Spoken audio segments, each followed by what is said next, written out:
Hello, we're here on Country Pocket today with Marina Florence. Her new album is Shadows. Marina, how are you doing? Oh, doing fine, thank you. It's a little bit warm here today for Great Britain, but other than that, it's fine. What's that accent you're sporting? Okay, so I live in Norfolk, which is at the east coast of the UK, but I'm originally from northwest London, so my accent will be around northwest London. If you're a Londoner, then you'll know that my accent is not the same as another Londoner's accent, but generally most people won't be able to tell the difference. Only if you come from from London will you notice that the differences in the accents. So, um, the song you just heard to play in the show is A Few Days in May, and perhaps more so than anyone I've ever brought on the show, you're a little bit of a folk musician, a little bit of a spoken word poet. Uh, tell me about um, tell me about how hard it can be to communicate sometimes, especially when you're not feeling 100% as I would assume someone in a hospital bed is. Well, let's be upfront. A Few Days in May is a story. It isn't based in truth. There are truths within it. Um, And I think most things that are written have to come from a truth of somewhere, but it was just something that popped into my head at one point. It might be that that day that I didn't feel like talking to anybody, and this was the thing that popped into my head. You know, wouldn't it be funny if Kneel by mouth meant that you didn't talk? And once I'd got onto that subject, like kneel by mouth, okay, I'm not going to talk anymore. And I thought, well, how wonderful it would be not to talk. But How, then, sorry, I just add that I did once lose my voice completely. Nothing, not a whisper, nothing would come out at all. And even though I wanted it to, and I lost it for about 3 days. And it was the weirdest experience because when you haven't got a voice, and people shout at you, it's really weird. People shout at you, and I'm writing down frantically. I can hear you, I just can't respond. So within it, within that track, although it's fictional, it's got plenty of truth in it. Um, yeah, it would, I think it would be extraordinarily difficult not to be able to talk, but I feel like, especially for my personality, it might be even more difficult to simply not talk out of free will. Um, you talk about the truth within it. Uh, what does it feel like at times when you just don't have something you can say?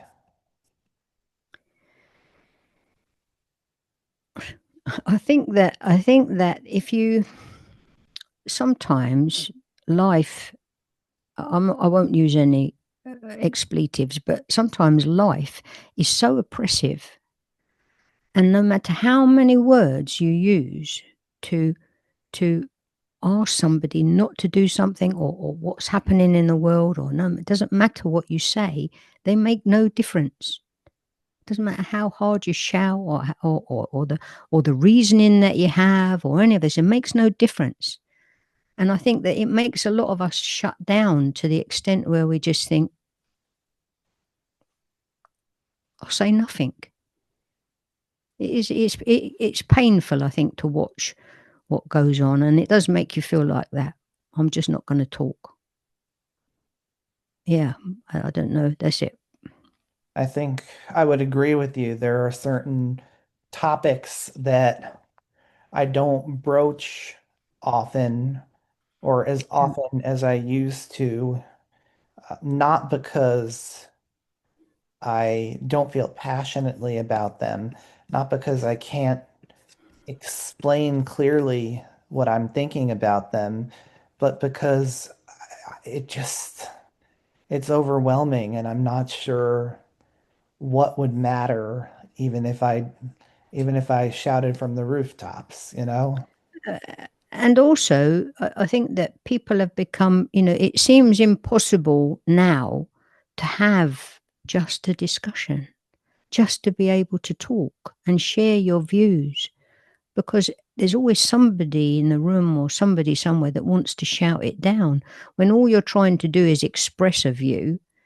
And I would say that I'm a raving liberal. I would say that I'm always trying to placate, but it doesn't seem that placating works very much anymore. Nobody wants it anymore. They just want conflict. And I'm not sure that talking in a world that just wants conflict really helps. So I write a lot of stuff down. I write I write stuff down all the time. So what I'm thinking, I'll write it. And sometimes it'll just be poetry and it will stop there. Or sometimes I think, okay, this can be a spoken word piece, or this can be, and in that way I use my voice. But sometimes I just think there's just no point talking this. And even if somebody's agreeing or even on the same wavelength as you, and you're both saying the same thing, it still makes no difference, because the people that have hold the power are the people who decide. They decide. Yeah, they're not necessarily, I feel like the right is not really going to listen to anyone except their own base, and a good portion of the left, even if they did get into power, doesn't necessarily listen to their own base, and it feels at times like there really is just no point. But That's right. It's true. It really is true. I mean, maybe subconsciously my Neil by mouth had a lot more to say than, in my, I'm thinking that it was all fiction. And, I'm just thinking, well, I've just made up this, but probably, everything that I write comes from inside. And, you're just highlighting to me that probably what's happened there is I've just said, right, there's no point talking anymore about any of this stuff. It's very difficult. It's very difficult. I mean, human rights. I don't know. I mean, I'm quite old. You've probably noticed from looking at me. So we've been round the block a number of times. Seen this thing so many times, and to be coming round this block again, yeah, it's exasperating. It really is. no, yeah, the song is whimsical and beautiful, and you almost feel like that this woman is empowered by not speaking, but at the Yeah, same that's right. time, That's it. in the real world, it's not an empowering feeling to be not. No, no. It's meant to feel empowering, that song, because that person in their inability to do anything else, because they're not very well in their inability to do anything, they still hold some power. The withdrawal of their voice is still power. It still gives them something that they've got control over. And yeah, so it is meant to be empowering in that sense, in a position where you are vulnerable. Anybody who's admitted to hospital and have to undergo any sort of procedure. And obviously, I'm aware of that on many different levels. Um, you lose your power in there. You just become another bed, another person in a bed. So it is a way of maintaining some power while you're there, just shutting yourself off from it all. Mm. I'd like to move on to the next song. This one is sung.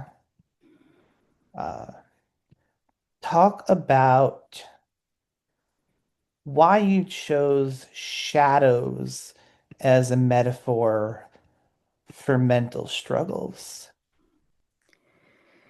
Um, Well, I think that that's exactly what they are. They feel like, um, I assume I'm talking to the educated. I mean, it is like a shadow. So you just wake up one morning and there it is. It doesn't matter that it's sunny outside or what the weather's like. It won't make any difference. This cloud, the shadow just comes over you, and you have to some way find your way through it. And it could last a day. It could last a couple of days. It could last longer. For some people, it lasts forever because, you know, life is such that it's very difficult to come out from, within a shadow. And I think the idea of a shadow just, I don't know where it came from in terms of calling it a shadow, but I suppose that is really what it feels like. That's what it feels like. It feels like somebody's covered you in a cloak and the light is never gonna you're never gonna see the light again because you're gonna spend all of your time covered in this cloak of of misery really, and sadness and lack of hope. See, I like the metaphor shadow for two reasons. First of all, um, a shadow isn't something that it isn't something that you create. It's something that falls over you. So I like that it shows that the mental health struggles aren't, it's almost like it's there and you don't necessarily have any way of combating that. And it also, with shadows, you can quite literally just you can walk out of them. You can get yourself into the sun again, but it takes effort. You actually have to move yourself. You have to change your position, and that shows, I think, this runs a little more deeply, that there is a possibility to get out there and make a change. It's just not easy. No, it isn't easy. I think that um, once you're covered in this gloom, if you like, um, yeah, you can come out of the other end of it, but you don't always come out of it completely. Um, yeah, it isn't easy. I think that probably that one track is maybe it's very personal to maybe a bit deeper than your, sometimes singing stuff and writing stuff down and then choosing to sing it allows a release of it in some way or other. Um, but it is deeply personal. So um, it's difficult probably to talk about in depth. Does that make sense? It's easier to sing about. Nil by mouth. Exactly, exactly. So in one sense, I've got power by not saying anything, um, and maybe I give myself back power by being able to sing the stuff that I'm thinking, as opposed to um, as my phone is ringing. That doesn't normally happen. That's a very unusual thing. Can you hear it on your? It's fine. It's fine. Okay. Um, yeah. So I think that it does give you power to sing about the stuff that you feel. Yeah, I think, I, I think any healthy form of expression. mental health issues are so complex. and you can have one day where you feel brilliant, like the world is your oyster, you can do anything. And then you get up the next day and it's completely different. I know what you mean. I'm doing I'm doing very well right now. I think you almost have to be doing very well to be considering moving country, Yeah, it's true. but at the same time, I've been there. I've taken that journey. It's not an easy one. No, no, it's not So easy. You need support. You need good people around you. You need people that you can turn to. You need people that understand why you may be acting the way that you're acting. You need people who will, be able to just say, right, you don't need to talk, don't need to say anything. I know how you feel, but if you want to talk and you want to say something, then I'm here to yeah, talk with you. I liked that scene in there where the partner came in and you know saw sort of understood and that was that conversation. It wasn't a Yeah, conversation. yeah. These are all actual conversations.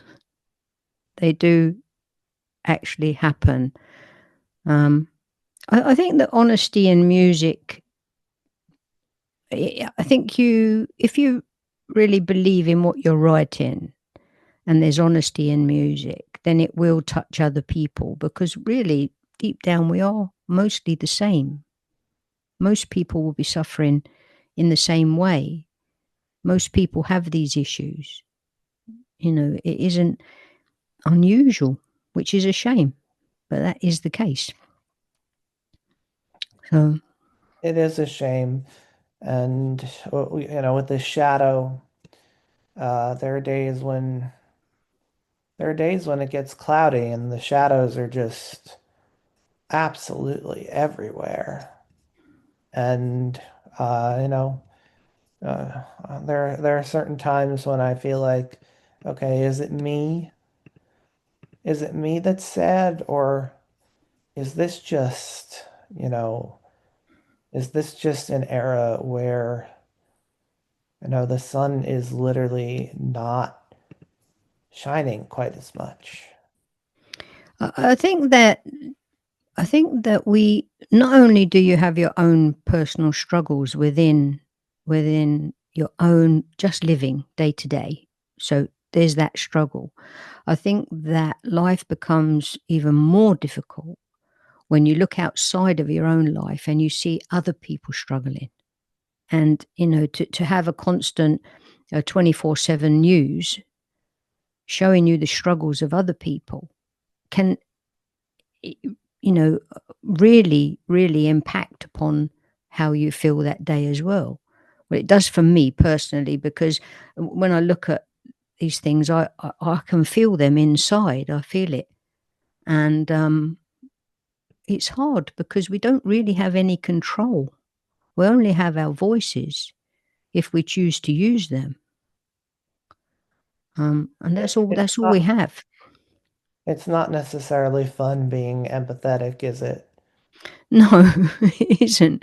It isn't. I think that if I had a button that I could turn down my empathy button, that I don't know, would it be good? Maybe it wouldn't be Oh, very I good don't for know. I it, I've I look out there and I see people who have their empathy button turned down, and yeah, they maybe don't feel the suffering of others, but there's a lot of anger in them. There's, yeah, well that's true. and Uh, I don't know, I'd rather maybe feel melancholy than angry. on the positive side, I think that empathy is what has made the human race so successful. The fact that we do bother about the people around us, the fact that we are willing to help. I mean, I live in a small close in a little town in Norfolk. Now, I know that if I walk out my front door and I shouted help, probably all the people in the close would come. I'm pretty certain that would happen. In fact, I know it would happen. So I think that the people around us and the people that we know are positive, and they'll be there, and there will be help if you need it. And I think that's why the human race is successful, because the majority of people are helpful and show empathy. And it's only, all we're seeing is the worst of human behavior on our TVs. That's what we're seeing, the worst of human behavior. The best of human behavior is living next door. That's a beautiful way to put it. Hope for the human race. Yeah, There are definitely good people around. Uh, Probably most everywhere you can find some good I people. think so. I think that absolutely is. So I'm going to err on maybe I better write some more positive words, more positive lyrics. Well, let's hear Shadows, and we'll be right back.